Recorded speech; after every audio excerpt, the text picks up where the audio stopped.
Alright, is your 2000 Kawasaki Prairie running like trash? Mine is. I've been trying to troubleshoot it for the last couple weeks now. Thought it was battery, some wiring issues, thought it was the carb. Ended up just being the spark plug boot sitting on top of the spark plug. So today in this video I'll show you how to get at the spark plug to change it. We'll be able to change it without taking the gas tank off. I can kind of show you how to wiggle it, just get it out of the way, and if you get you'll need a knuckle driver like a 3/4 inch so you can rotate it and get it in there. But I'll show you how to get at the spark plug, and hopefully I can get my boot a little bit tighter so it doesn't flop off of my spark plug. So stick around, guys.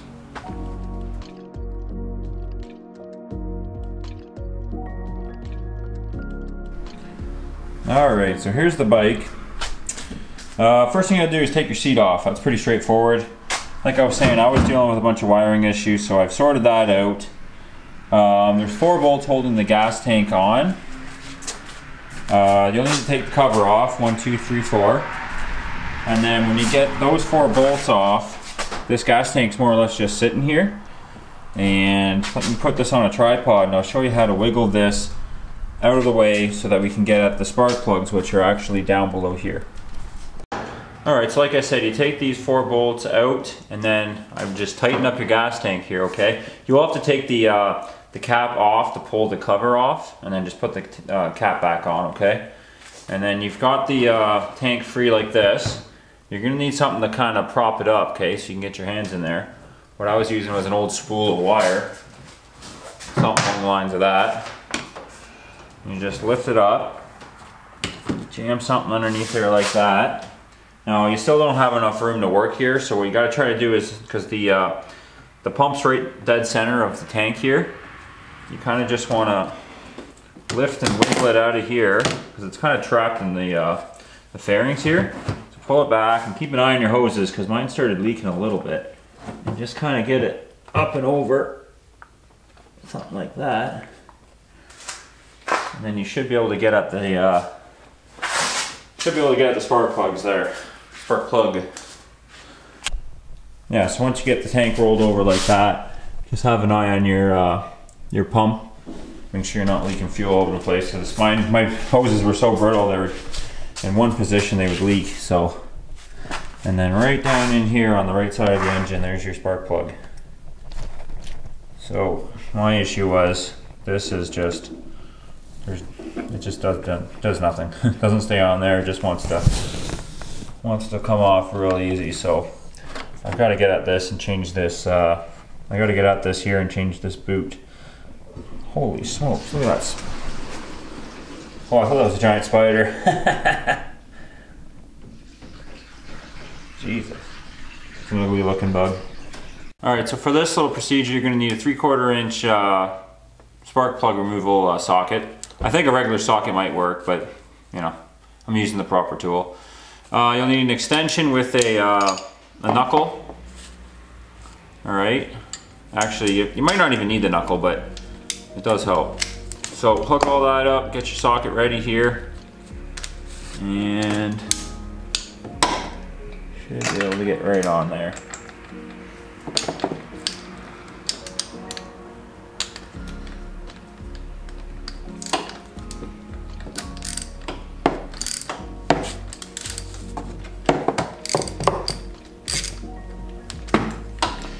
That's it. Now, I don't know what the spark plug gap is, unfortunately. My spark plug actually doesn't look too bad.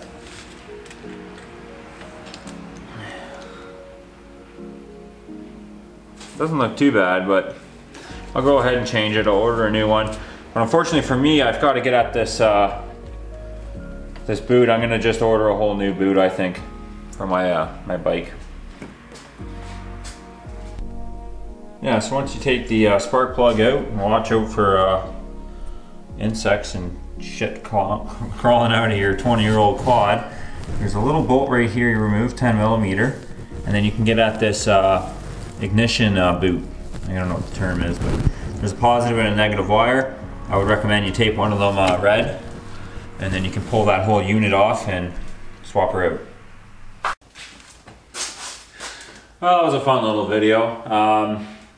You know, it's hard to find content on these old quads, old Kawasaki's and stuff like that. This one's 20 years old. We use it around the farm for just pushing snow, and I got a little 5x7 trailer that I haul firewood and stuff like that with.